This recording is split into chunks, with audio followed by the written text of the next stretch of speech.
नमस्कार आदरणीय मित्र, कार्यक्रम मेरो स्वास्थ्य लिएर म श्याम टन्डुकार उपस्थित भइसकेको छु। आज हामीसँग हुनुहुन्छ डाक्टर जस्मिन चौधरी। उहाँ क्यान्सर हस्पिटल हर्सिदीमा कार्यरत हुनुहुन्छ। उहाँ मेडिकल अफिसर हुनुहुन्छ। डाक्टर साहब, यहाँलाई कार्यक्रममा स्वागत छ। धन्यवाद। नमस्ते डाक्टर साहब, जस्तो अब अहिलेको भयावह स्थिति सिर्जना भएको छ, विश्वभरि नै कोरोनाको आक्रान्तहरूले गर्दा चाहिँ नेपाल पनि अछुतो हुन सकेको छैन। नेपालमा पछिल्लो समयमा चाहिँ धेरै मानिसहरूको मृत्यु पनि भइरहेको छ र हस्पिटलमा पनि अक्सिजनको अभाव, भेन्टिलेटरको अभाव भन्ने कुराहरू पनि आइराखेको छ। चरम अभाव पनि यो चाहिँ सिर्जना भएको देखियो। यहाँको हस्पिटलको व्यवस्थापन चाहिँ कस्तो छ? अक्सिजनहरू, भेन्टिलेटरहरू पर्याप्त मात्रामा छ छैन, कस्तो छ? थोरै जानकारी दिनुस् न। हाम्रो हस्पिटलमा चाहिँ अब कोभिड पेशेन्ट नै भनेर एज सच त्यस्तो कोरोनाकै पेशेन्टहरू चाहिँ राख्दैनौँ। किन भन्दाखेरि क्यान्सर पेशेन्ट भनेको एकदम नै धेरै इम्युनिटी कम भएको पेशेन्ट हुनुहुन्छ होइन। उहाँहरूलाई चाहिँ कोरोनाले छिटो सङ्क्रमण गर्ने, कोरोनाले छिटो अट्याक गर्ने जस्तो हुन्छ। त्यस कारणले हामीले हाम्रो हस्पिटलको जुन मेन आइसियु भेन्टिलेटरहरूमा चाहिँ कोभिडको पेशेन्ट नै राख्ने गरेको छैन। तर त्यो बाहेकको अब आइसोलेसन वार्डहरूमा चाहिँ हामीले त्यो अनुसारको छुट्याएको छ हामीहरूको भेन्टिलेटरहरू होइन, अक्सिजनहरू। आइसोलेसन वार्डहरू चाहिँ हामीले बनाएको छौँ होइन। अब त्यही सन्दर्भमा नै जुन यो अक्सिजन अनि त्यसपछि भेन्टिलेटरको अभाव भइरहेको छ त्यो त देखि नै रहेको छ हाम्रो हस्पिटलमा पनि। हजुर, जस्तो अब क्यान्सर हस्पिटल भन्ने बित्तिकै त पक्कै पनि अब कोभिडको नभएर अब क्यान्सरको बिरामीहरू नै आउने भयो। तर पनि अब इमर्जेन्सी रूपमा अनि चाहिँ त्यस्तो खालको चाहिँ आउने गर्छन् कि गर्दैन पेसेन्टहरू, चाहिँ कोरोनाको पेसेन्टहरू? आउने गर्नुहुन्छ। इमर्जेन्सी वार्डमा नै त्यस्तो पेसेन्टहरू होइन, क्यान्सर नलागेकै कोरोनाको पेसेन्टहरू पनि अब हस्पिटल भनिसकेपछि छेउछाउको पेसेन्टहरू चाहिँ आउने गर्नुहुन्छ। जस्तो अब कोभिड-19 चाहिँ जस्तो बिरामीहरूलाई बढी आक्रमण गर्छ भन्ने कुराहरू चाहिँ आएको छ। जस्तो कस्तो बिरामीहरूलाई चाहिँ कोरोना भाइरसले चाहिँ बढी आक्रमण गर्छ जस्तो लाग्छ?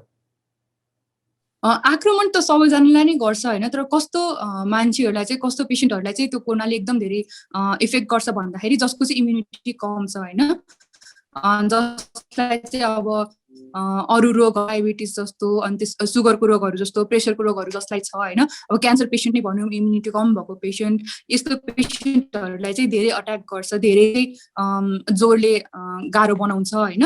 अब त्यो बाहेक पनि अब अहिलेको टाइममा चाहिँ भ्याक्सिनहरू लगाउनु भएको बिरामीहरूलाई अलिकति कम अट्याक गर्ने जस्तो पनि देखिएको छ। जस्तो अब नेपालमा चाहिँ जस्तो अब चाहिँ कोरोना भाइरसको चाहिँ अब चाहिँ दोस्रो लहरलाई अहिले व्यापक रूपमा छाएको छ होइन। जस्तो अब तेस्रो लहर पनि देखा परिसकेको छ। जस्तो कोभिडबाट बच्नको लागि चाहिँ के कस्ता उपायहरू चाहिँ अपनाउनु पर्छ होला? कोभिडबाट बच्नलाई त अब मेन भनेको नै फर्स्टमा त हामीहरूले मास्कको प्रयोग गर्नु पर्यो होइन। अहिले झन् डबल मास्कको प्रयोग गर्नुपर्छ भनेर चाहिँ धेरै हामीले सुनिराखेका छौँ। त्यो चाहिँ एकदम नै धेरै मजाले नै उपयोग गर्नुपर्ने हुन्छ। मास्क चाहिँ कहिले पनि नखोल्ने, सकेसम्म बाहिर भिडहरूमा जाँदा, आफ्नो साथीभाइहरूसँग भेट्दा पनि होइन, आफ्नै घर परिवारको मान्छेहरूसँग भेट्दा पनि 2 मिटरको डिस्टेन्स राखेर चाहिँ, दूरी राखेर चाहिँ कुरा गर्ने। त्यसपछि मास्क लगाएर मात्रै, अब तपाईँलाई अब हाँच्यु खोकीहरू आयो भने पनि मास्क लगाएर मात्र यो सबै कुराहरू चाहिँ गर्ने होइन। त्यो बाहेकको अब हात नियमित रूपमा धुने, सेनिटाइजरहरू युज गर्ने त छँदैछ। अब अहिले चाहिँ हाम्रो भ्याक्सिन जुन छ त्यो चाहिँ एकदम इम्पोर्टेन्ट कुरा हो एउटा होइन। यो भ्याक्सिनले गर्दाखेरि पनि जुन यो कोभिडको सङ्क्रमण छ त्यसबाट चाहिँ बच्न सकिन्छ क्या। त्यस कारणले अहिले नेपाल सरकारले जुन यो भ्याक्सिन उपलब्ध गराइराख्नु भएको छ, दोस्रो चरणको भ्याक्सिन पनि सुरु गरिसक्नु भएको छ। जसले पहिलो चरणको लगाइसक्नु भएको छ उहाँहरूले चाहिँ दोस्रो चरणको भ्याक्सिनहरू लगाउनु भयो भने कोरोनाबाट बच्ने धेरै सम्भावना छ। डाक्टर साहब, जस्तो अब चाहिँ कोरोना त अब सबैजना चाहिँ बस्नु पर्यो, कोरोनाबाट चाहिँ सबैलाई आक्रमण गर्ने कुरा नै भयो। जस्तो अब चाहिँ कोरोनाको कुराहरू गर्दा चाहिँ जस्तो बिरामीहरूलाई बढी आक्रमण गर्छ भन्ने खालको चाहिँ कुराहरू सुनिन्छ। अघि पनि यहाँले भन्नुभयो होइन, जस्तो अब चाहिँ सुगर, प्रेसरको, अब हार्ट एट्याककै बिरामीहरूलाई बढी हुन्छ भन्ने खालको कुरा गर्नुभयो। र अब यसबाट आत्मबल बढाउनको लागि जस्तो अब चाहिँ एकदमै कन्फिडेन्स त नभनौँ तर पनि अब चाहिँ कोभिडबाट बच्नको लागि जस्तो अब चाहिँ के कस्ता अब चाहिँ उपायहरू पनि यहाँले भनिसक्नु भएको छ। तर चाहिँ एउटा मानिसलाई चाहिँ मानसिक रूपमा चाहिँ आत्मबल बढाउनको लागि चाहिँ के कुराहरू चाहिँ गर्नुपर्छ जस्तो लाग्छ? त्यो भनेको चाहिँ अब यस्तो नै यो जुन हामीले यो फैलाइरहेको छौँ राम्रो कुराहरू, मास्कहरू लगाएर चाहिँ बच्न सकिन्छ। त्यसपछि हात चाहिँ सेनिटाइजर लाएर प्रयोग गर्न सकिन्छ। आफ्नो घरमा कोही बिरामी यस्तै अब डायबिटिज सुगर भएको बिरामीहरू हुनुहुन्छ भने, यसरी क्रोनिक डिजिज भएको कोही पेसेन्टहरू हुनुहुन्छ भने, बिरामीहरू हुनुहुन्छ भने उहाँबाट पर बसेर हुन्छ कि उहाँहरूलाई सम्झाउनु पर्छ यो सबै गर्यो भने चाहिँ हामीहरू बच्न सकिन्छ है भनेर सम्झायो भने चाहिँ अलिकति मनोबल बढ्छ होइन। त्यो बाहेक अब खानेकुराहरूमा पनि ध्यान दिनुपर्ने हुन्छ। हामीले चाहिँ खाँदाखेरि धेरै भाइटामिन भएको खानेकुराहरू होइन, राम्रो पौष्टिक तत्त्व चाहिँ खायौँ भने पनि अलिकति इम्युनिटी बिल्डअप हुन्छ। सुत्नु पर्यो राम्ररी होइन। यो सबै कुराहरू चाहिँ उहाँहरूलाई हामीले मानसिक ज्ञान दियौँ भने चाहिँ उहाँहरू अलिकति मनोबलमा अलिकति बढ्छ कि। हजुर, जस्तो अब कोरोना लागिहालेको खण्डमा चाहिँ ती पेसेन्टहरूलाई चाहिँ कस्तो सुझाव दिन चाहनुहुन्छ? कोरोना लागेका जस्तो अब चाहिँ बिरामीहरू हुन्छन् नि होइन, तिनीहरूलाई चाहिँ कस्तो सुझाव दिन चाहनुहुन्छ? आफ्नो लक्षणहरू हेरेर, सिम्टम्सहरू हेरेर होइन, फर्स्टमा त सिम्टम्सहरू हेरेर टेस्टहरू गराइहाल्ने है। अब हामीहरूको लक्षणहरू त एकदमै बिगबिगी सबैजनालाई थाहा नै भइसकेको छ। रुगाखोकीदेखि लिएर आँखामा इन्फेक्सनदेखि लिएर त्यसपछि घाँटी दुख्ने, खोकी लाग्ने होइन, अहिले त झन् डायरिया, अनि त्यसपछि खाना नरुच्ने, जिउ आलस्य हुने, जिउ दुख्ने, यो सबै सिम्टम्सहरू चाहिँ देखियो भने नजिकको हस्पिटलमा गएर हुन्छ कि आफ्नै घरमा परीक्षण गर्ने इन्भेस्टिगेसन गर्ने मान्छेहरूलाई बोलाएर हुन्छ, एउटा टेस्ट चाहिँ गराइहाल्ने होइन। अनि त्यो टेस्ट गराइसकेपछि अब कतिको गाह्रो भइरहेको छ हस्पिटल जाने होइन, अहिले नै लगत्तै हस्पिटल गइहाल्नु पर्ने पनि छैन। अक्सिमिटरहरू घरमा राखेर आफ्नो शरीरमा अक्सिजनको मात्रा कति छ त्योहरू नापेर हेर्ने होइन। त्यो अनुसारको अब 92, 94 भन्दा कम भयो भने चाहिँ अब फोनमा पनि आजकल डक्टरहरूसँग कन्सल्टेसन गर्न मिल्छ। त्यो सबै गरेर चाहिँ दबाईहरू के खाने नखाने चाहिँ सकेसम्म घरमा आइसोलेट भएर बस्न सक्नुभयो भने चाहिँ आफूलाई पनि राम्रो हुन्छ, प्लस आफ्नो वरिपरिको अब मान्छेहरूलाई पनि सर्दैन। जस्तो अब चाहिँ आजभोलि चाहिँ एकदमै फ्रन्ट लाइनमा काम गर्ने अब चिकित्सकहरू पनि पर्छन्। त्यसमा चाहिँ अब यहाँहरूको अब ड्युटी पनि अब चाहिँ धेरै नै अब चाहिँ कडा पनि हुन्छ र गाह्रो पनि छ यो समयमा। र चाहिँ दिनरात अब चाहिँ धेरै पेसेन्टहरू अब चाहिँ कोभिड भइकन पनि अब चाहिँ मलाई सामान्य ज्वरो आएको हो त्यो भएर चेक गर्ने भन्ने खालको पनि आउनुहुन्छ होला। यसरी दिनरात खटिँदा चाहिँ आफूलाई चाहिँ कसरी मनोबल उच्च राखेर काम गर्नु भएको छ? आफ्नो केही कुराहरू सेयरिङ गरिदिनुहोस् न। मैले एज अ फ्रन्ट लाइन नै चाहिँ अहिले काम गरेको छैन होइन, किनभने मेरो हस्पिटल भनेको त्यो एउटा क्यान्सर हस्पिटल भयो होइन। तर फ्रन्ट लाइनको हिसाबमा काम नगरे पनि सबै पेसेन्टहरूलाई चाहिँ हामीहरूले अब कोभिड पोजिटिभ नै को हिसाबमा हामीले लियौँ भने हामीहरूको अलिकति जुन यो ट्रान्समिट हुने चान्सेस छ त्यो भनेको एकअर्कालाई सर्ने चान्सेस छ त्यो चाहिँ कम हुन्छ होइन।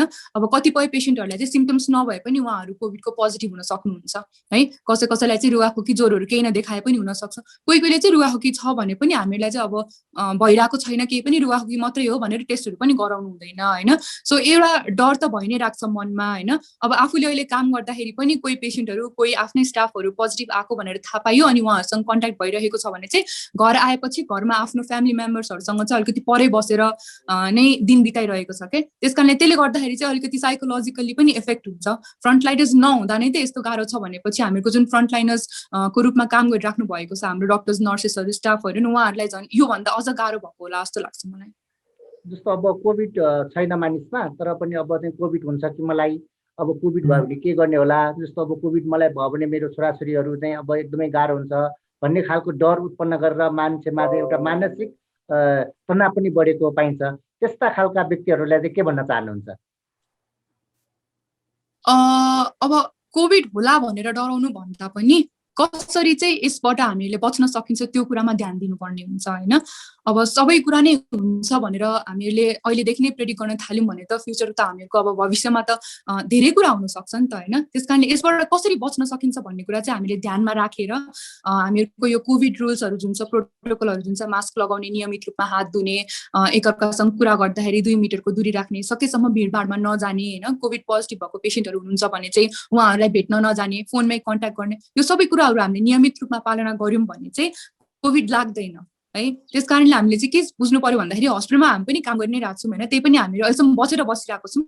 यो बचेर बसिराख्नु को कारण भनेको नै हामीले नियमित रूपमा मास्क लगाएर हो होइन, त्यही अनुसारको हात धोएर, त्यही अनुसारको सेनिटाइजर युज गरेर, त्यही अनुसारको दूरी कायम गरेर चाहिँ हामीले बचिरहेको हो। तपाईँहरू झन् घरमा हुनुहुन्छ होइन, घरमै बसिराख्नुहोस्। त्यसपछि बाहिर बजारहरूमा जानुभयो भने पनि त्यहाँ अब कसरी बच्न सकिन्छ त, मास्कहरू लगाएर बच्न सकिन्छ कि दूरी कायम गरेर बच्न सकिन्छ कि, त्यो कुराहरू चाहिँ ध्यान दिनुभयो भने कोभिड नलाग्ने एकदम धेरै चान्सेस छ। जस्तो कोही व्यक्तिलाई कोभिड भयो तर त्यो कोभिड निको भइसकेपछि ती व्यक्तिबाट चाहिँ सर्ने चान्सेस के छ, कस्तो छ? जस्तो भयो अब उपचार हजुर हजुर CDC गाइडलाइन्स छ होइन, त्यो गाइडलाइन्स अनुसार चाहिँ के भनिएको छ भन्दाखेरि कोभिड लागिसकेको लक्षण देखिसकेको 10 देखि 14 दिनसम्ममा चाहिँ हाम्रो शरीरमा भाइरल लोड चाहिँ कम भएर आउँछ, जसले गर्दाखेरि एकअर्कामा सर्दैन है। CDC को गाइडलाइन चाहिँ त्यो छ होइन। तर पनि अब कोभिड बिरामी हुनुहुन्छ अनि 10-15 दिन भइसक्यो तर उहाँको चाहिँ अब शरीरमा सिम्पटम्सहरू छँदैछ, खोकीहरू लागिरहेछ, रुगाहरू लागिरहेछ भने चाहिँ डिस्टेन्स चाहिँ मेन्टेन गरेर नै बसेको राम्रो हो। तर CDC को गाइडलाइन अनुसार चाहिँ 10 देखि 14 दिनसम्म चाहिँ हाम्रो शरीरमा भाइरसहरू चाहिँ सर्ने गरी चाहिँ एक्टिभ हुँदैन भनेर भन्नुभएको छ। अब कोभिड-19 चाहिँ अब चाहिँ यो धेरै लामो समयसम्म रहन्छ भन्ने खालको कुराहरू पनि आएको छ। जस्तो अब पहिलो चरण, दोस्रो चरण, तेस्रो, अब फेरि चौथो, पाँचौँ, छैटौँ पनि आउँछ भन्ने खालको कुराहरू पनि अब हामी सुन्छौँ होइन। अब यसलाई चाहिँ कसरी हेर्नु भएको छ? यो वास्तवमा चाहिँ यहाँको विचारमा एउटा स्वास्थ्य चिकित्सकको हिसाबले भन्नुपर्दा चाहिँ यो कोभिड चाहिँ कहिलेसम्म आउला, कुन सिरिजसम्म आउला भन्ने खालको केही कुराहरू राख्नुहुन्छ? योभन्दा अगाडिको पेन्डेमिकहरू पनि 500 वर्ष नै कायम रहेको हामीले देख्न सकिन्छ होइन। योभन्दा अगाडिको यसरी छरिने रोगहरू, भाइरल रोगहरू होइन। त्यसकारणले अब अहिलेको पनि त्यो चान्सेस एकदम धेरै आएछ। अब विज्ञहरूले भने अनुसार अझै 4-5 साइकलहरू पनि आउन सक्छ, वेभहरू पनि आउन सक्छ भनेर भन्नुभएको छ होइन। तर त्यसबाट बच्नलाई चाहिँ हामीहरूको अब विश्वभरिमा सबैतिर त फैलिए पनि कुनै कुनै देशहरूले त कन्ट्रोल गरेर राख्नु भएको छ नि त। उहाँहरूले कसरी कन्ट्रोल गर्नुभएको छ त्यो सिकेर हामीले त्यो नै यहाँ हाम्रो देशमा अपनायौँ भने चाहिँ कम होला कि त्यो वेभहरू जुन हामीले प्रेडिक्ट गरेको छ। हजुर, जस्तो डाक्टर साहब अब चाहिँ जाँदा जाँदा अन्तिममा जस्तो अब कोभिडका पेसेन्टहरू अथवा कोभिड चाहिँ अब चाहिँ सम्भावित भनौँ, अब सम्भावित त सबैलाई लाग्न सक्छ होइन, त्यसरी पनि नभनौँ। जस्तो चाहिँ कोभिड भएर बसेका बिरामीहरूलाई चाहिँ के भन्न चाहनुहुन्छ? कोभिड अहिले हालसालै कोभिड भएर बसेको बिरामीहरूलाई त अब आफ्नो स्वास्थ्यमा अझै ध्यान दिनुपर्ने हुन्छ होइन। आफ्नो परिवारको पनि ध्यान दिनुपर्ने हुन्छ। परिवारसँग चाहिँ नजिक गएर नबस्ने, यो कुराहरू सबै चाहिँ हामीहरूले याद गर्नुपर्ने नै भयो। आफ्नो खानेकुरा, आफ्नो सुत्ने होइन, त्यसपछि आफ्नो शरीरमा अक्सिजनको मात्रा कति छ त्यो सबै ध्यान दिनुपर्ने, त्यो सबै कुराहरू चाहिँ ध्यान दिनुपर्ने हुन्छ होइन। त्यो बाहेक अब कोभिडबाट निको भइसकेर बस्नुभएको पनि धेरै बिरामीहरू हुनुहुन्छ जसलाई चाहिँ अहिले पनि अलिअलि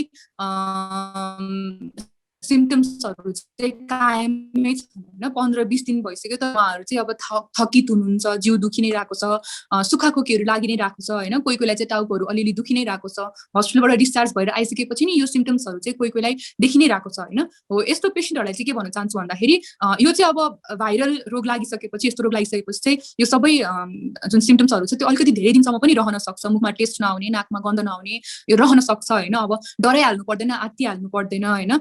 तपाईहरु चाहिँ अब निको भइसक्नु भएको छ तर पनि तपाईलाई दोस्रोचोटि इन्फेक्सन हुन सक्दैन भन्ने चाहिँ छैन है। दोस्रोचोटि इन्फेक्सन हुने चान्सेस एकदम धेरै नै छ होइन। त्यसकारणले अब उपचार सकिसकेपछि कोभिड भइसकेको 1 देखि 1.5 महिना भइसकेको छ भने भ्याक्सिनहरु लगाउने हैन। अनि त्यसपछि अब नियमित रूपमा मास्कहरु लगाउने कामहरु छ। त्यसपछि हातहरु धुने, डिस्टेन्स मेन्टेन गर्ने पालना गरिराख्नु पछिको लागि पनि। डाक्टर साहब यहाँलाई धेरै धेरै धन्यवाद। यहाँले आफ्नो अमूल्य सुझाव सहित आफ्नो अमूल्य विचारहरु राख्नुभयो। अन्तिममा जाँदा जाँदा के भन्न चाहनुहुन्छ? अब अहिलेको यो महामारी चाहिँ जोक होइन हैन, यो मजाक होइन, यो एकदम नै धेरै फैलिरहेको छ है। त्यसकारणले अब आफ्नो लागि, आफ्नो परिवारको लागि, आफ्नो देशको साथीभाइहरुको लागि हैन, सबैजनाको लागि चाहिँ जसरी हाम्रो देश अब यो अहिले जुन यो नियम बनाउनु भएको छ हैन, घरभित्र बसेर भिडमा नजाने, यो सबै नियमहरु चाहिँ पालना गरौँ। यसले गर्दाखेरि तपाईलाई सजिलो हुन्छ, हामीलाई पनि सजिलो हुन्छ। हामी सबैजनालाई हैन, डाक्टर्सहरुलाई, नर्सेसहरुलाई जसले फ्रन्ट लाइनर्सको रूपमा काम गरिराख्नु भएको छ उहाँहरु सबैलाई सजिलो हुन्छ। अब यस्तै हामीले रहिराख्यो भने त हाम्रो इकोनोमिकल कन्डिसन हुन्छ त्यो त खत्म नै हुने भयो नि त। त्यसकारणले त्यो सबै कुरा सोचेर भए पनि अब हामीलाई दिएको जुन यो नियमहरु छ अहिलेको लागि चाहिँ पालना गरिदिनु हुन अनुरोध गर्दछु। धन्यवाद डाक्टर जस्मिन। उहाँ चाहिँ क्यान्सर हस्पिटल हर्सिदीमा मेडिकल अफिसरको रूपमा कार्यरत हुनुहुन्छ। उहाँसँगको कुराकानीको लागि उहाँलाई विशेष धन्यवाद दिँदै कार्यक्रम प्रस्तोता श्याम टन्डुकार पनि बिदा चाहन्छु। नमस्कार।